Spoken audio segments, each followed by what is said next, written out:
a look at our forecast. Rob, you know another word I don't ever know how to spell if we're sticking with the spelling bee?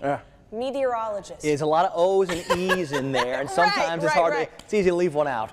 We got plenty to talk about in our weather forecast. I think our story today is going to be about improving conditions and increasing temperatures. This afternoon, we should have very little trouble watching those numbers climb into the middle and upper 80s. I don't think we get to 90 today unless we get more sunshine, and maybe some of our northern sections have a better shot for that. But I think after today, we're going to be headed towards the 90s. The overnight temperatures probably staying a little closer to 70 after today, too. We've got a little breeze out of the northeast trying to bring in slightly drier and slightly cooler air. It's all on the other side of this energy to our south that brought us plenty of clouds and humidity and even some showers yesterday, but that's moving south and away from our area. It's 68 at the Tallahassee airport this morning, a little breeze out of the north.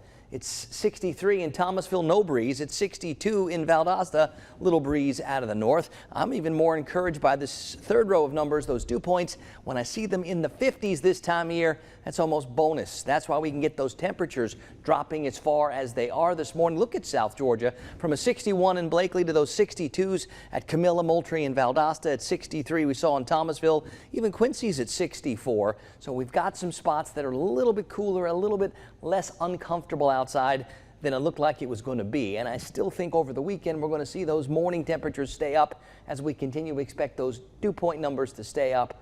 But we'll take it when we can get it. That breeze from the north and northeast, it's helping.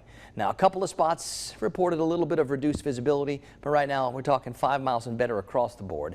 Here's what that cloud cover looks like, and certainly less when you get across the state line. And hopefully we'll see that continue to spread a little bit more to the south too as that energy pushes south and away from the area. Now, the more sunshine we get, the quicker the temperatures rebound, and I do think we'll have some sunshine today. The sea breezes will try to generate a couple of showers, so I can't take the showers out of the forecast altogether, but I'm not counting on very many, not today, not tomorrow, not Sunday, not into Monday either.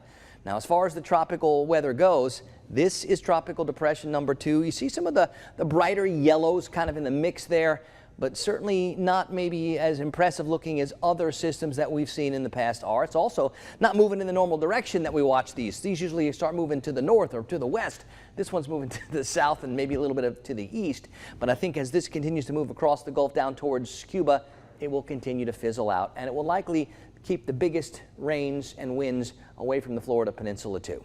On the Gulf today, winds, seas, they're going to be diminishing. We'll call it warm and muggy with those breezes up to like 15 knots. It's 60s and 70s and muggy this morning in most spots. I think we're going to get to the upper 80s this afternoon. Notice the rain chances like 20%. Tonight, a little bit more muggy, a few clouds and more upper 60s. The 90s, they're going to start tomorrow if they don't start today, and it looks like they're going to stick around.